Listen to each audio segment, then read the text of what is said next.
What's poppin', mango? It's your boy Black Ginger back with another episode, and today's video takes us back to the slumber party hostel. I hope you guys enjoy.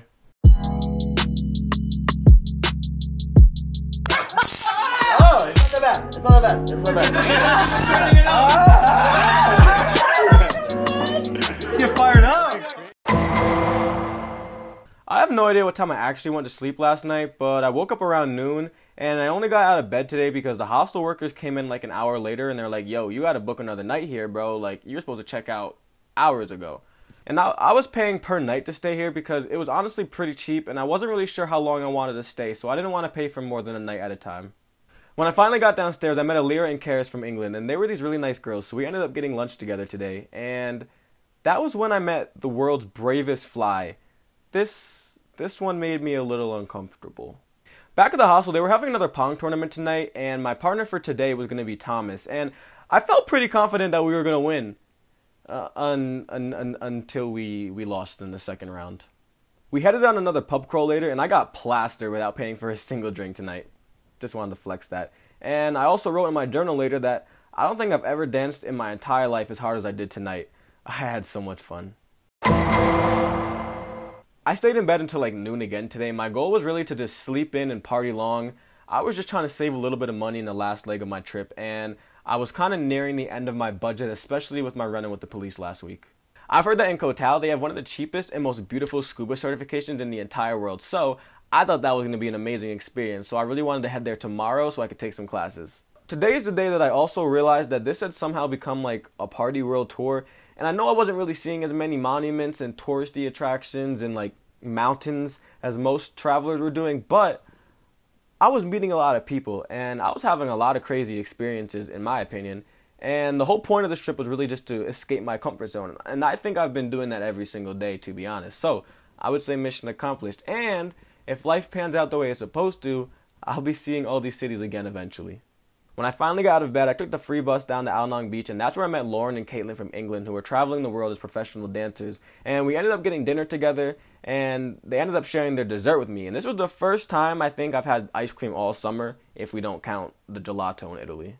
Another fun fact, I also made my 1,000th follower on Instagram last night, Tom from England, and this was really a surprise because I came on the trip with like 750 something followers, so that just goes to show that I met so many new people on this adventure. I got talked into joining another pub crawl tonight because, like I said, if you ever go to a party hostel, just know that the atmosphere is full of peer pressure. Before the party started, I met another black ginger, the first black ginger I'd ever met in my entire life. I blacked out again tonight, so I don't remember too much, but I do remember getting a ride home from some random Thai girl on a scooter.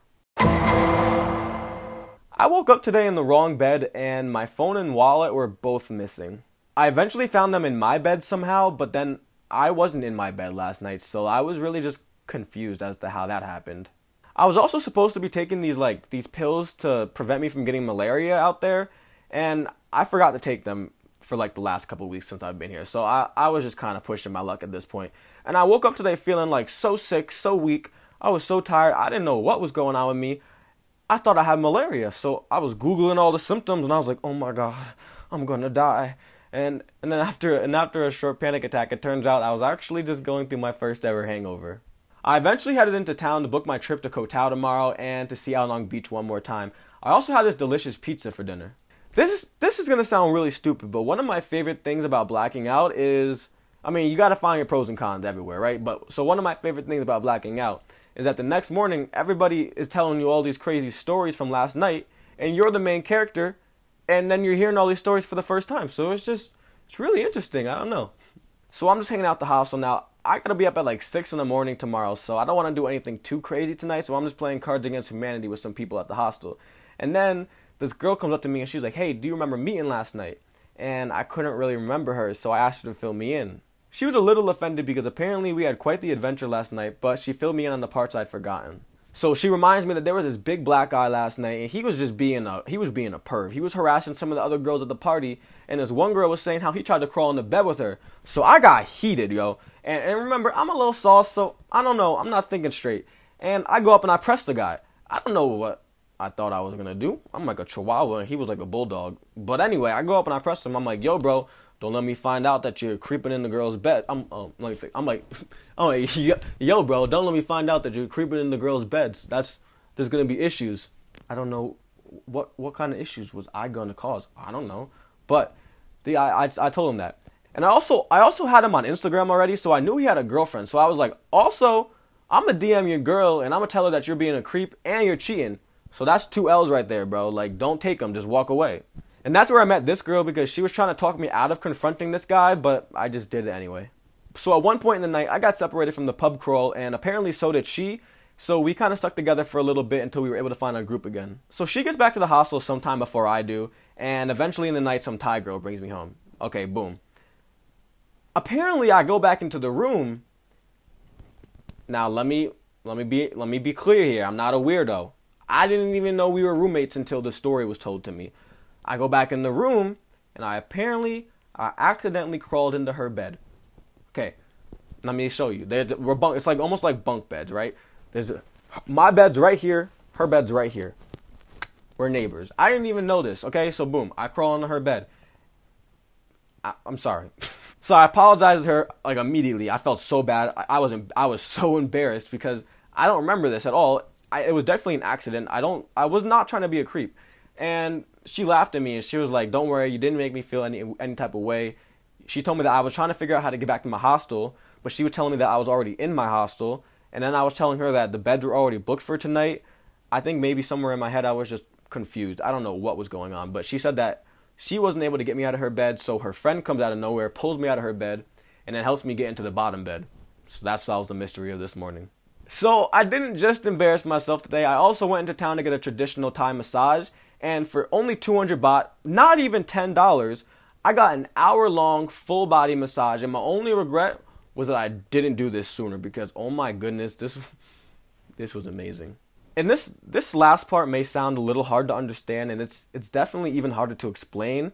But at one point in the massage, I swear he like cracked my back a certain way, and he must have triggered like some kind of acid flashback. That's my only reasoning for it, because I remember looking up at the ceiling, and this is like such a vivid memory for me.